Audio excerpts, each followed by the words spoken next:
So we experienced within the first 30 days of the program, we experienced a high level of momentum, resulting in a large influx of new people in attendance. Our people actually had to stand up. They had to stand up and let the visitors or the guests take the seats.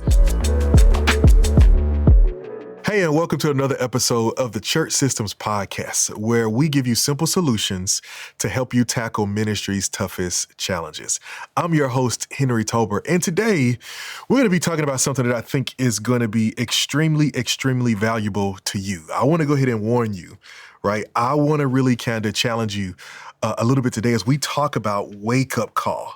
Why your church needs a new vision. You know, when you think about a wake-up call, you know, it's some kind of aid or some kind of assistance to help you be awake and alert at the time that you need to. Because, you know, without this wake-up call, you may sleep in or you may overrun your schedule. But, you know, it's funny, I see that when it comes to a wake-up call, there are a couple different kinds of people, right? There's a person who just wakes up on their own as though the finger of God just touched them this morning and they don't need an alarm. They just roll out of bed and they're fired up and ready to go.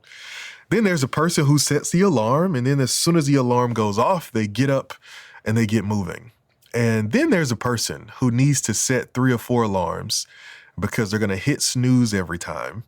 And it's going to take them a while. Eventually going to get up, but a little bit begrudgingly, they're going to move forward. Now, I don't know which of those people you are, but here's one of the things that I see happening in the church space is that there are a ton of leaders who are in need of a wake-up call, in need of this challenge to come forward and to discover a new vision. You know, so many leaders, and maybe yourself included, you might be operating in a new season based on an old vision. You might be carrying the vision of the leader before you. You might be carrying the vision of the people who are around you. You might be carrying a vision that's 10 or 15 or even 20 years old. But this is an opportunity for you to come forward. You know, did you know that there are a ton of churches who are struggling to grow and they're facing decline? And one of the main culprits is actually their vision. I know it seems simple and I know it seems so elementary, but it's true because a well-organized and a clear vision really becomes a clarion call for your church or your ministry, but also it becomes a tool that allows potential members to really understand who you are, what you're building, and where you're going. You know, sometimes the difference between a thriving congregation and a stagnant congregation is the vision that drives them. And a great vision has a way of giving you momentum and giving you thrust and giving you what you need to move forward. And so today we're going to be exploring why having a clear vision is so important. And I'm even going to give you a blueprint and a framework for how to develop it. So let's dive into it. So let's start with why your vision is so important. You know, this is something that you've probably heard before. You hear people talking about visions and mission statements and all these kind of things. But before I even explain what they are, let's talk about why they're important. Well, one of the reasons that they're important is because without a clear vision, you often find it really challenging to really engage people. You know, you may discover that your congregation is present but not engaged. And you know what I mean when I say that, right? You know what it's like to have somebody who's present and they're physically there, but they're not bringing themselves to the table in the way that you know they could or in the way that you would like them to. You know that they've got specific gifts that aren't being utilized, and they're not being utilized because they're not being made available. And this is one of the things I always say is that one of the greatest abilities, maybe even the greatest ability, is availability. And you know what it's like to have gifts around you that aren't available. And a part of that is attached to having a clear vision. And the reason that it's attached to a clear vision is because people want to be a part of making a difference.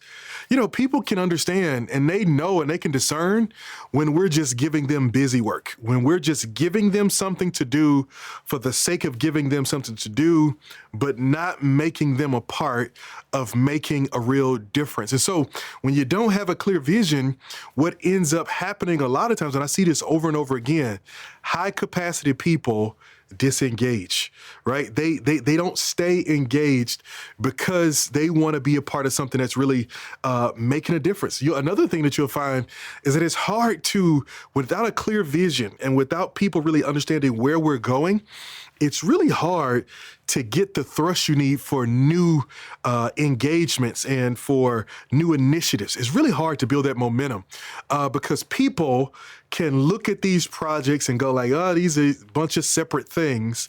But what are we really doing here, right? It seems like we're all over the place. We're going from this to that to this to that. Maybe even, you heard that before in your church. Maybe it didn't come directly to you.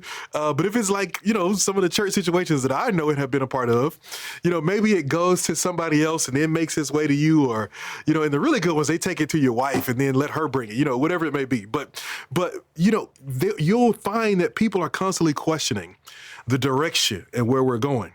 And when they're constantly asking and questioning the direction, they're not moving forward and really engaged in the way that they should be.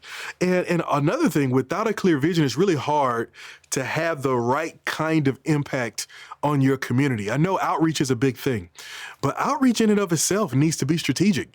It needs to be a part of the ultimate goal. This is one of the reasons that I believe so many churches are disappointed by outreach, is because it's not connected to a bigger vision. If the only reason of the big vision of outreach is we're going to go and do this so people will come to our church, you're going to often be disappointed, because when people come to an outreach, they come to have a need met, not necessarily to join a church or even to, say yes to Jesus. They're coming because they have a need. And so you need to be strategic. And a part of that is having a clear vision. Another thing that's so important about having clear vision is that it gives direction to the church. When you've got a clear vision, a good vision becomes a filter for a church, is that it tells you clearly the things that do and do not fit who you're called to be. If you're not careful, your church can drown underneath the weight of possibilities and ideas. Have you had this scenario before? Somebody comes up to you, you've just preached a sermon, just had a whole service that, was held together by chewing gum and chicken wire, and you did the best you could, and everything is great. And somebody comes up to you after service and says, hey, Pastor, I've got this new idea for this new thing that our church should start. And really what you hear in your mind is, here's somebody bringing something else that they want you to do. Because in a lot of those scenarios, people bring the idea. They don't necessarily want to execute it, but they think you should, right? Because you don't have enough to do, right? And but that feeling of somebody coming and saying, hey, let's add this new thing. And you're sitting there with the big picture thinking, well, we've got a whole bunch of current things that need some more attention, that need more volunteers, that need more of all these kind of things. Well, here's the beauty of a clear vision. When you have a clear vision, is your vision will serve as the filter for you. Your vision can serve as a filter. Your vision, when it's clear and it's focused, it can say to those projects that don't fit that, hey, this is not a good fit for where we are right now. We don't have the manpower, the energy, the effort to put into it, even if that person wants to do it themselves. If it doesn't fit, it's a filter for you. But it also gives you something that allows you to say yes. So if it pours into what you're trying to do, it can become a yes. It can become all of those. I'll give you an example. A couple of years ago, when I was pastoring, I started this initiative, this vision, this kind of multi-year vision called 1 Year, 1 Mile. And our goal was to have an impact on the community around our church within 1 mile, right? And so when somebody came, they said, hey, let's do this project at this place. Is it within 1 mile of the church? No. not a good fit, right? Conversely, when they say, hey, can we go to this school and be a part of this program? Is it within 1 mile? Absolutely. Let's go and do it, right? It became a filter. And that's the good thing about a clear mission and vision, right? And many churches are facing these same kind of common challenges where they're sitting in there going, how do we do this? How do we combat our declining attendance? How do we pull back in disengaged members? People need to be a part of something. I used to get in a lot of trouble as a kid, and I know you're looking at me and you're thinking there's no way, I am a model citizen and I'm walking with the Lord. Well, I used to get in trouble as a kid. And for the first couple of years when I would get in trouble, I might get, sent to the principal's office or whatever it is. And so one day, my counselor said, hey, I'm going to get you tested. I want to test you for something. And I didn't know what she was talking about. I didn't know what it was. All I knew is that she was pulling me out of class to go and sit in a room with her and to take this test. And she promised me snacks and candy. So I was like, all right, cool. And so I remember going and taking that test. And she was really testing me kind of for special needs, for talented and gifted program. Because what she discovered is the reason I was getting in trouble is because when the teacher would put work in front of us, it might take the rest of the class 45 minutes to an hour, and I would be done in 10. In 10 minutes, I finished my work, and now I'm sitting there idle, and I would start reaching over and, talking to classmates and all this kind of stuff like that. And really what they discovered is I was bored. I wasn't being challenged. And that's the reason that I wasn't really engaged in the way that I needed to, because the stuff that they were putting in front of me, it just wasn't challenging me. And what I'm saying to you is you may have some disarray and decline in your church because people aren't engaged, because you need a vision that gets them excited about being a part of it, that gets them excited about going forward. Jesus cast a vision. Jesus says to the first disciples, follow me and I'll make you fishers of men. And to these men who have been fishing and catching nets full of fish all their lives, he says, imagine if you could do that with people. That's an exciting vision. He cast that vision and it makes all the difference. And because they catch that vision, that's one of the things that really helps to draw them in and takes them to the next level, all right? One of the things that we do to solve this problem is we do something called the mission makeover. And with the mission makeover, we jump on a video call with a senior leader and we spend about 45 minutes to an hour. And we just walk through a series of questions. We record that conversation. And then after our conversation, we break down all of the things that we talked about. We go and we scout your website and your social media pages and all those kinds of things. And we condense it down into this one document. And in this document, we really come in to answer the critical questions that help form your vision. I believe that there are 4 critical questions that you need to answer if you want to build a strong and fruitful vision. And I'm going to walk you through these 4 questions, but I want you to take some time and I really want you to think about these, right? Because this isn't something that you'll just do, in 30 minutes or an hour or a week even. This takes time. It takes some time for you to really think about it, pray through it, get some other people involved, but you need to answer these 4 questions. So let's walk through them, all right? Question number 1 you want to answer is, what makes us different? What makes our church different? Now, I don't mean just what makes you different from the church down the street, right? What makes you different from the church that's in a different denomination that's over in your community? I want you to think culturally is what makes your reason for existing different from the other businesses and the other organizations all around you? What makes you different? This is not about competing with other churches. We're all in the kingdom and we're all playing for the same team. We should be moving in the same direction. So it's not about competing with other churches, but it's really figuring out where you fit. It's figuring out how you fit and why God has placed you in the specific culture that he's placed you in. You've got to figure that out. And so you want to ask, what makes you different? It's been my experience that when I go into different churches and organizations, every organization has a unique reason for existing. There's something about that, right? There are a bunch of different questions that we ask in this, but a couple of things that we look at is we look at what's really the thing that sparked, that originated the call for this church to be in this community. You know, I remember when I first got into ministry, when I just finished college. I was actually in late college, and I remember having a conversation with one of my teammates about the Bible, and he just talked about how complicated it seemed. And when he said that, it bothered me because I always saw the word as so simple. Well, at that moment, calling and vision and a unique identity was being birthed in me. Is that one of the problems that I felt like I was created to solve was the problem of people thinking that scripture was complicated. I wanted to let them know, and I wanted to show them that it wasn't complicated, but instead that it could be very, very simple. Well, what's the unique bend that you have in your ministry? What's the unique thing that God has called you to do? You know, you go to some churches and their identity is wrapped up in worship. They know that, man, if we can get people into the presence of God, it'll change them. Others are wrapped up in education. We want to make sure that they know that they learn. Others are wrapped up in community. We got to get them in a small group, right? And all of those things are right. But what I'm asking you to really uncover is which one you're most driven towards. What makes you unique? What's the unique thing? What's the unique experience that people get when they come to you? We recently built a website for one of our new partners down in Fort Lauderdale. And one of their themes is loved, not judged, is that they're creating a space where people with troubled past can come and find a home. Like, that's a part of what makes them unique, is that they're not concerned about how you dress. They're not concerned about what you wear. They're not concerned about the mistakes that you've made in your past. They're very focused on telling the stories of people who once were this, found Jesus, and became this. So what is that for you? What makes you and your church unique? This question is helping us uncover our mission statement. I believe that when it comes to the mission statement, every church has a similar mission statement because they're all built around the Great Commission.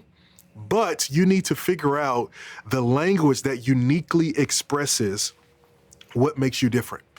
You need to figure it out, right? We can look at all these different mission statements, and I probably memorized too many church mission statements, so I kind of tell it myself there. But love God, love people, serve the world, so that people far from God can be raised to life in Christ, to make, develop, and empower, transform followers of Jesus. All of these things are the unique way that churches communicate how God has made them different and why they actually exist.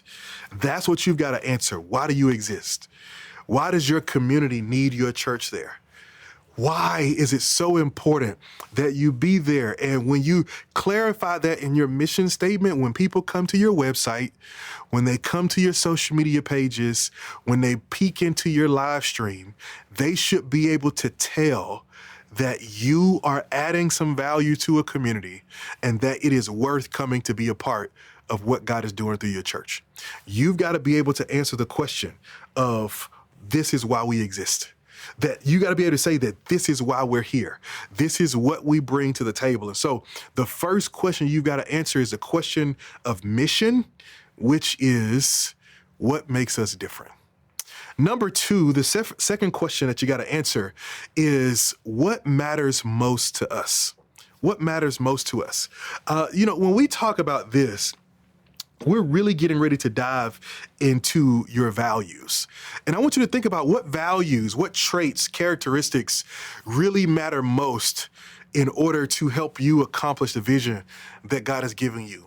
If I use the example I shared before, if we're creating a space where people are loved and not judged, then they may have a value of acceptance, right? They may have a value of honesty. You've got to be willing to give people space to be honest about their challenges, their struggles, where they are with God. If you're going to really be able to love them, you've got to really get to know them for who they are. And so what are the characteristics and traits that really you want to see be elevated as a part of your culture. I know we want everything. We want all the gifts of the Spirit. We want the fruit of the Spirit. We want all these different things to show. We all want to be loving, and we want to have integrity, and we want to work hard, and we want to do it together. We want to do all these different things. But I'm asking you, I'm challenging you to just highlight 3 to 5 of these traits that really stand out and you want to see stand out as a part of your culture, right? Because some of these are going to be things that you're currently doing. And, 1 or 2 of these might be what we call aspirational, meaning that you haven't gotten there yet, but it's where you're trying to go. But I'm challenging you to think about 3 to 5, and I know for some of you that's going to be hard because you can think of 20 different traits that you want to have right now. But here's what I can tell you. If you put 20 of anything in front of somebody, they're not going to take it. I love to tell this story. Years ago when I was in college, my wife and I, we got matching pugs, his and hers pugs, right? And at the time we were just dating. So I had a boy, his name was Legend. He lived with me, and she had a little girl pug whose name was Sparkle, who lived with her. We got them from different places and different litters because we knew that someday, we were going to want to have a bunch of pug puppies. And that didn't work out great, but I'll tell you about that later, all right? But I remember when I first got my pug, when I first got Legend, and he was so small, I could hold him in one hand. And I remember I got him a big bowl because I said he's going to grow into it. And I was a college student, I was being a little bit lazy, and I filled up his bowl with food and I put him in front of it, and he looked at it and he whined and he ran away. And so at first I thought nothing of it. I thought maybe he's not hungry, he'll eat later. And then I just went on from it. And then maybe a day later, the next day, LaToya comes to my apartment. I said, "Hey, I think something is wrong with Legend. He won't eat." She said, "Where's his food?" And I pointed to it, and she looked at me with a look that said, like, "Are you serious?" She said, "What are you doing?" I was like, "What do you mean? I put the food in there." She was like, "That's too much food. He's not going to eat it because he sees that it's too much." I was like, come on, surely he's not thinking that much. He's a puppy. He's like 2 months old. He's not that smart, right? So I took his food, I dumped it back in the bag, and I dropped 2 to 3 little kernels of dog food into his bowl. If you wouldn't believe it, he started eating as though he was starving because he had not eaten all day. And I learned a valuable lesson there. Sometimes less is more. Sometimes less is valuable. Not just because we want to exclude and want to take things out, but we want to move at the pace that would allow the people around us to be a part of what we're doing. And I'm only mentioning that because when you go through these values, you need to make sure you squeeze them down to just 3 to 5, because you would rather have 3 values that people actually live out versus having 20 values that nobody pays attention to. And so you really want to lock in to making sure that you're condensing this down to the best you can, because this is all about you defining your values. You're defining that these are the traits that are important to us. For people who are a part of our church, who are a part of our team, these are our values, right? This is what it looks like for this to work. This can be a word, it could be a phrase, it could be a sentence, whatever they are, you want to have these values, right? Let me say this before I go into the third question. Don't underestimate the importance of your language, right? Of the language of your church culture. How you say something is very important. How you say something is very important. I could take one value and say, I could put it in one word and say fun. That's one of our values. Fun. We fun. We have fun. Fun is our value. Or I could take that same value and turn it into something that says, we stop to celebrate every time we see God do something amazing. Or we value spending time together outside of church, right? Like think about the language. How can you say these values in a way that really communicates the full idea? Sometimes we read one word, it's left up to interpretation. But when you put more around it, it gives a little bit of context to it, and it helps make a difference. But you want to make sure that you outline those values. So you've got to figure out, question number 2, what matters most to us, all right? Question number 3, one of the things that we want to step into now is we're going to ask this question, and this is so important, right? I want us to get this because this is really going to be a game changer for you, is how will we develop people? This is the place where I see so many churches fall short. There's no plan to develop people. There's no plan for what happens with people when they show up. There's no plan. We hope and pray new people come, but we don't have a plan for them. We don't have anything in place that says when they get here, here's what we want them to do so that we can help them stay here. And we've got to develop that. You've got to ask yourself, how will we develop people? Your church needs a simple, there's that word again, a simple disciple-making process. You know, in this world that is so caught up with the glitz and the glamour, and we can get so caught up on our music, on our worship teams, on our lights, on our graphics, on our screens, on our LED walls. We can get caught up on our parking lots, on our buildings, on our facilities, on our budgets. We can get caught up on all those different things. But we must never forget that the mandate is to make disciples. And I'm concerned that we're so focused on making attendees that we have forgotten about the importance of making disciples. And we've got to have your church, please hear me, I'm pleading with you. Your church has got to have a simple disciple-making process. You've got to have a process in place that says when a person shows up, here is how we put them on a journey to become disciples. Now, I know that discipleship is a lifelong thing. What I'm telling you is start the process. Start the process and give people the vehicles that they need to actually walk through the process. Because here's the reality. Let's trace this down. I want you to think with me for a moment. Let's put on our thinking caps and let's be solutionists for a moment. All right. And if we're going to be solutionists, we've got to learn to really dissect problems. So let's break this problem down. If you don't make disciples, you won't have consistent attendees. Right? Because a disciple sees church different than an attendee. Right? And if you don't have consistent attendees, then you won't have volunteers, right? Because a volunteer has now taken the next step to say, I want to be involved. I want to go from wearing a bib where I get fed to wearing an apron where I serve others, right? And so if you don't have volunteers, though, you don't have a pipeline through which you can pull potential leaders. Some of your best leaders come from your volunteers who are already in the culture, who are doing the things that you're coaching and instructing them to do. But if you don't have volunteers, you don't have a pipeline for leaders. And eventually you'll hit a point where if you don't have leaders, you don't have the capacity to move things forward. And so let's chase it down. What ends up happening? If the start of it is this, you need to make disciples. If you don't make disciples, you don't have capacity at the end of it to actually expand. And so it becomes a circular kind of existence where not making disciples eventually leads to an inability to expand. And when you can't expand, it actually can sometimes even cause even more discouragement to keep you from really making disciples. And so what you've got to realize is you need a simple process. It doesn't have to be complicated. It doesn't have to be hard, right? One of the foundations of disciple making is knowing how.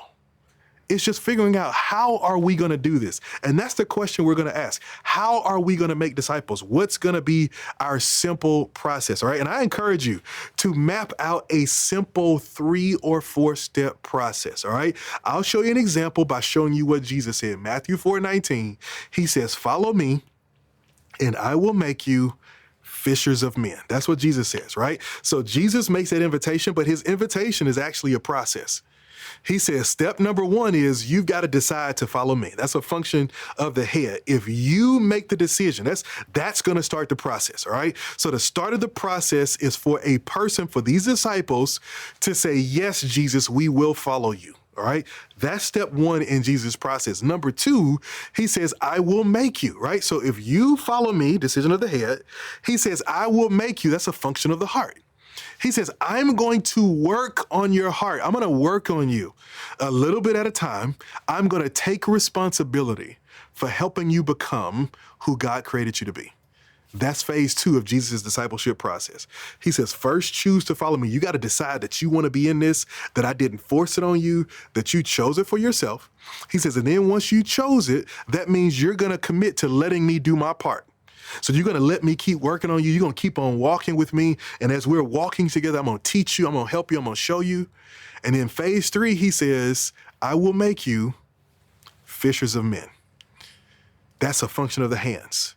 He says, if you decide with your head to follow me, I will work on your heart. And you're going to know it's working because what you do with your hands or what you do with your life, the way you live is going to change. Jesus lays out a 3-step process. What's your simple process? How will you help through your simple disciple-making process? How will you help people come forward? How will you help them grow in their relationship with Jesus? How will you help them become disciples? And this is outlining our process. What is your process? How does a person come in? How does a person get involved? How does a person take the next step? All right, this is so important. I don't want us to sleep on this because so many churches miss out on amazing people because you have a secret process. You have a secret process. And when I say secret process, what I mean is that even if you have a way for people to get plugged in and to people take next steps, it's not widely known. It's hidden behind this insider language. It's hidden behind these things that other people don't know. You know, I went to go and visit a church. My wife and I we were on this journey and we were really searching for the first time in almost 20 years to just be a part of a church, like not lead a church, but just be a part of a church, be a part of a team. And as we started visiting all these different churches, we did it as anonymously as we could. But as we went around to these different churches, I was listening for stuff just like this. How do we get involved? And I remember one particular church that said, hey, if you want to be involved in this, go and see Sister, I'll just call her Mary. Go and see Sister Mary after church. And I looked around and nobody flinched. And I remember sitting there thinking like, this is my first time here. How in the world would I know who Sister Mary is? Right? And it's that kind of insider language, right? And you don't even think about it when you've been in it for a long time.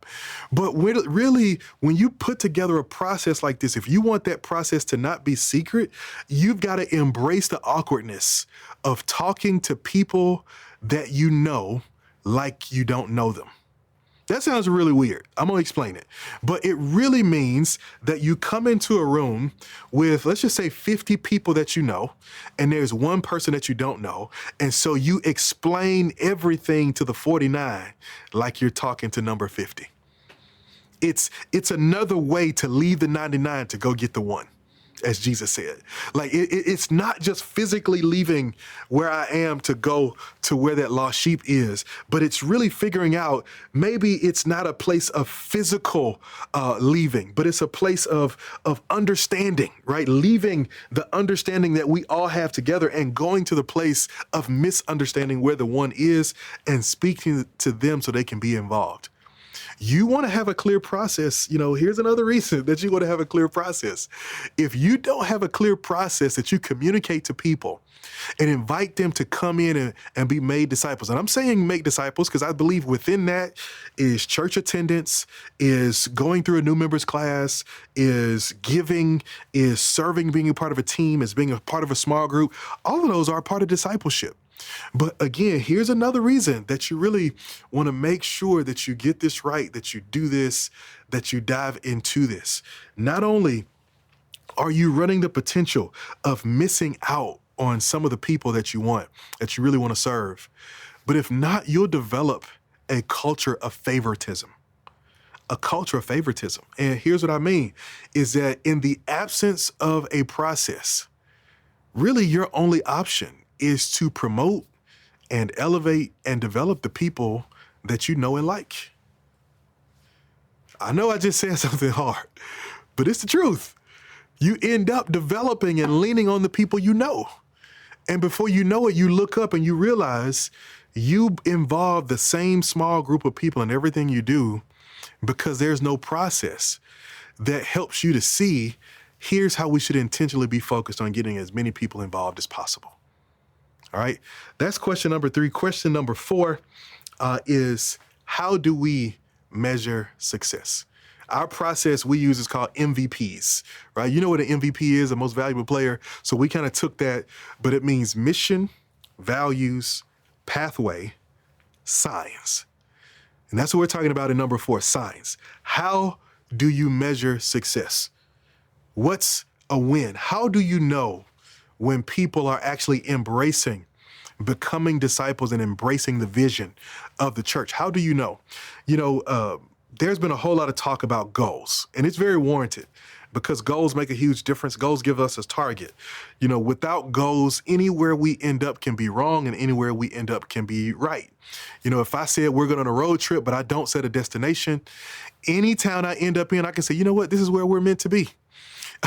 Anytime we end up in, I can say this is the wrong place. A goal helps differentiate the destination from every other possible destination, right? And so one of the things that you want to have is you want to have the goal.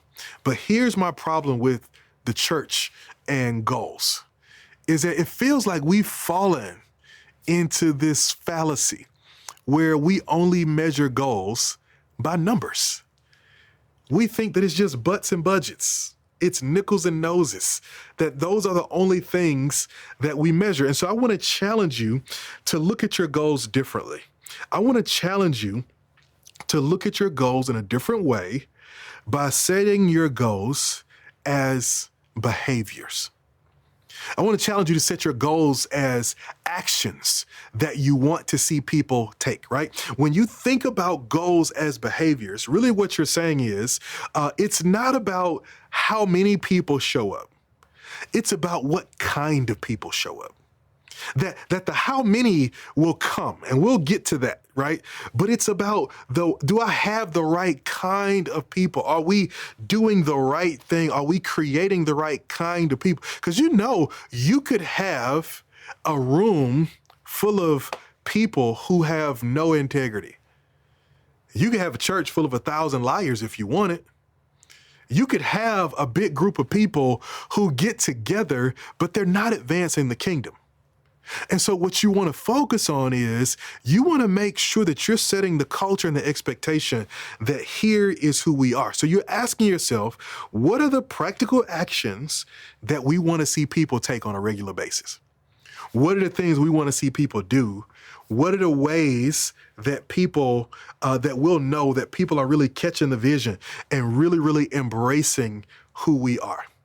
This is clarifying your signs. This is you saying, this is what it looks like when things go well. In this age of technology, we use GPS to go everywhere, and I'm guilty. I use my GPS when I'm going to places I've been 1,000 times, right? Because GPS doesn't just show me the route, but it also shows me traffic, right? And so I like avoiding traffic jams, right? It's one of my things. I kind of think of it as a secret superpower, right? I want to avoid traffic jams at all points, right? But here's what I know. If all technology went away today and all we had were the highways as they are currently set, I could find my way to almost any major city in America. And you know how I would do it? I would just follow the signs. The signs would tell me if I've got a general direction, a general sense of the direction I'm going in, the signs will tell me when I'm going in the right way. The signs will tell me Birmingham, 15 miles. The signs will tell me Houston, 37 miles. The signs will tell me when I'm getting close and when I'm moving in the right direction. And likewise, you want to set up the signs that tell your people when they're moving in the right direction. Years ago, one of the core values of a church that I pastored in Huntsville was diversity. We were a diverse church that was planted that way by another planter, and it was racially diverse, it was economically diverse, it was generationally diverse. All those things were a part of our signs, were a part of our core value, rather. And so as a sign, one of the things that we embraced was diverse dinner tables. That's what we called it. We called one of our signs diverse dinner tables, because what we were trying to say is one of the ways that we know people are really grabbing a hold of our vision and really grabbing a hold of our values is they'll know it's happening when they're sitting and having dinner with somebody who is different from them. That's a value. We know that people tend to colonize and jump in silos with people who are like them. And so we wanted to be intentional about saying, you know what? I want to have dinner. I want to have somebody at my house for dinner who's in a different generation, who might be in a different race, a different culture. They might be in a different economic status, whatever it may be. We want to have that. That was a huge thing for us. So what are the signs? What are going to be the things that are going to let you know that people are really catching the vision, that they're getting it? Right? You know that feeling as a pastor when you look and you go, man, they really got it. They finally got it. When you see somebody is getting it, it makes all the absolute difference, right? So when you think about this, here's your framework for developing a clear vision and getting started on this. And I want you to take some time and I want you to wrestle with this. You've got to develop your mission. You've got to figure out what makes you unique and why you're there, right? You're likely in a town or in a city where there are hundreds of other churches, where there are hundreds of nonprofits, where there are hundreds of businesses, where there are hundreds of other things going on. Why does God need your church to exist? Why does he want your church to exist? Why does that community need your church to exist? You want to figure that out. You need to understand your values. What's important to you? What are the core values that you want to exude? When people show up to church, you want them to feel what? What is it that you want them to feel, that you want them to grab a hold of, that you want them to have an experience with? How do you want to see people describing the church? Oh, that's a loving church over there. Oh, that's a church, man, they really support you, man. Oh, they really genuinely care about, what do you want people to have? That's going to be your values. Number 3, you need to ask, how will we make disciples? That's your pathway. What's the journey that you want people to go on? And I often describe this and I draw it out as a loop, right? I draw it out as a loop that people can kind of follow and go on so that they understand every step in the process. How does a person go through? All right, they come to visit church, then what? They go through that step, then what? They go through that step, then what? What is the process that you want to walk people through? And last but not least is your signs. How will you know that people are getting it, that they're catching the vision, and that they're moving forward into what God has called them to do? All right, you heard it from me. Let's jump. I want you to hear it a little bit from somebody else who's had a chance to be boots on the ground with it. One of the challenges that you might be facing, it's not necessarily that you're not the right leader, and it's not necessarily that you're in the wrong place. You just may need some more help or another way of looking at the vision that God has given you. And that's what the wake-up call is really about. It's about saying we want to do what God has called us to do. And it's not asking, can we do it? But it's being so determined that we ask, how do we do it? So I want to kick this off, not just by talking to you about the theory, but I want to show you a real life example of what it looks like when a leader makes up their mind. And this leader I'm going to introduce to you is somebody I've gotten to know. I'm excited to introduce you to Pastor Romanda Maxwell. Hey, Pastor Maxwell, how are you? I'm good, Pastor Henry. How are you? I am awesome. Thank you so much for taking time to be a part of this. It has just been amazing to watch what God has done there at New Life in the City in Melbourne, Florida.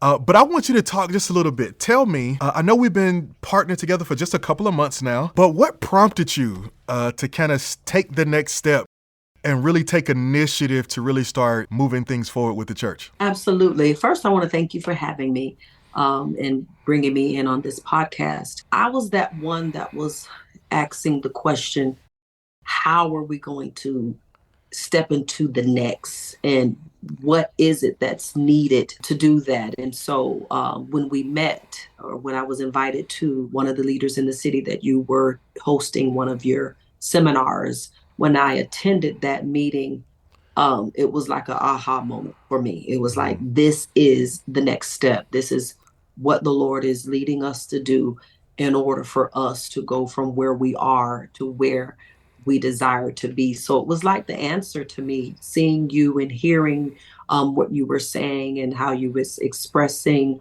your program and talking about the system that you have there. And so I knew it was the answer, and that's why we moved so quickly on it. We didn't waste any time because we knew that was it. I knew as a leader that that was the answer I was looking for. I remember doing that seminar, I was standing there and I was teaching. And I'm like, man, who is this lady who is shouting me down over here to the left, right? And I'm sitting there in my head, I'm like, she getting it. No. Like something in this is agreeing with her. And to your point, you guys did. I mean, that next week, just a couple days later, y'all were in the program. But here is one of the most impressive things. And I don't know if I told you this yet, but you all worked through the material in the program faster than anybody ever have in the entire history of our program. And I'm serious. Like, y'all were coming back like, oh yeah, we did this. I'm like, y'all did what? Right? And y'all walked through all the stuff. And the beauty of it is it felt like you guys had an urgency because you knew Easter was coming. You knew there were opportunities coming. And as a result, you guys saw some fruit faster than anybody I've ever seen. So talk a little bit about what were some of the most impactful and helpful things that you guys saw, but what were also some of the results that you guys saw come out of our partnership? Well, as a matter of fact, we moved so quickly because, like I said, we were waiting on the next thing and how we were to move.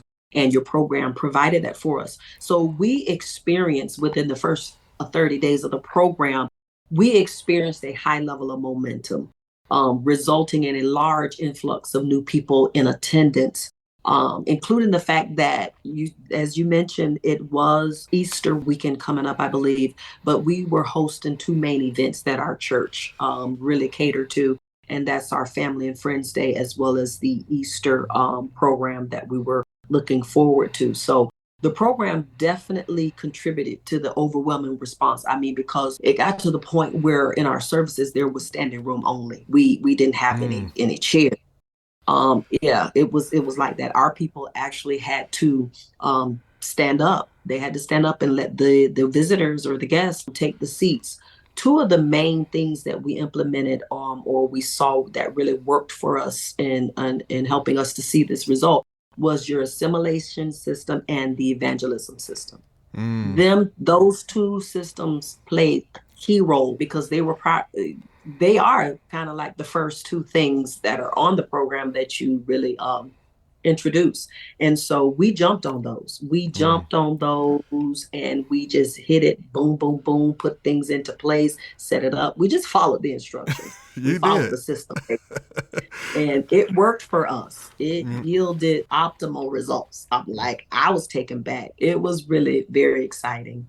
It was phenomenal. And one of the things that was so encouraging is that you and one of your leaders who works really close to you, from where we're sitting, it looked like the two of you did the bulk of the legwork to start implementing this stuff, right? Just like, and I know there were other leaders involved, but the two of you did it. And I thought that was so encouraging because it really shares that it's not about the size of your team when it comes to implementing some of this stuff. It's really just about their drive.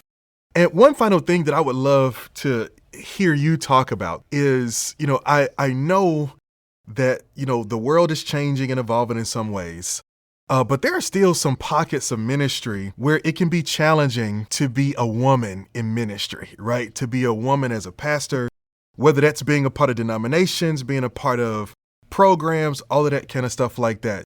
What has been your experience with just how, you've been able to integrate not just into the program, but into our community, into the other people? Like, what's been your experience? And what would you say to another female in ministry who's where you were, who's saying, man, I'm looking for our next. I know that there's more that God has put inside of us.